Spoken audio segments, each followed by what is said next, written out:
আপনার কাছে আমার একটা প্রশ্ন, এই যে হ্যাঁ ভোট আর না ভোট, এই দুইটার ভিতর পার্থক্যটা কি? পার্থক্য আপনি বুঝেন নাই? না।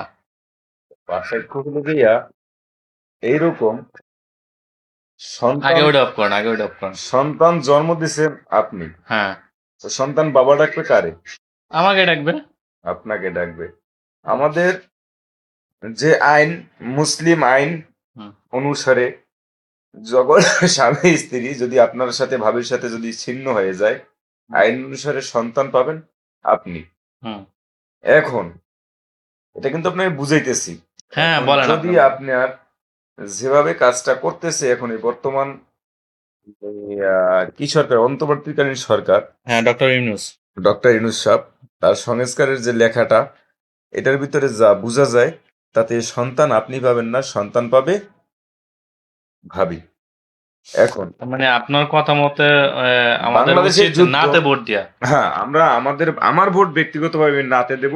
এবং আমাকে আজকে একজন লোক বলছিল যে ভাই ভোটটা দাঁড়িপাল্লা দিয়ে, আমি তার স্পষ্ট ভাবে বলে দিছি যে ভাই, প্রয়োজনে শেখ হাসিনার কাছে মাপ চাইয়ে তারে বাংলাদেশে ফিরিয়ে আইনা যখন বাংলাদেশে আসবে, তখন আমি ভোট নৌকায় দেব, কিন্তু আমি দাঁড়িপাল্লায় দিব না।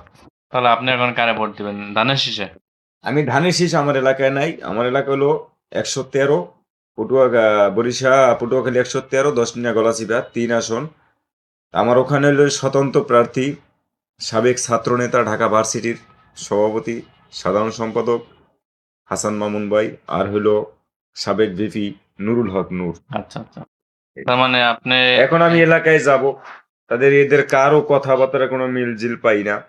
যে এলাকায় যাব, দেখবো পরিস্থিতি, যাকে যোগ্য মনে করবো তাকেই ভোট দেবো, এবং ভোটটা হলো আল্লাহর রহমত।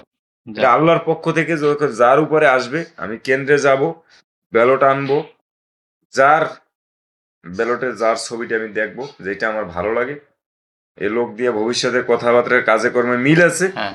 একে আমি ভোট দেবো। হোক হাত পাকা, হোক স্বতন্ত্র, হোক নুরুল হক। যাক, আপনার কথা ভালো লাগলো। আল্লাহ হাফেজ। ওকে, ধন্যবাদ।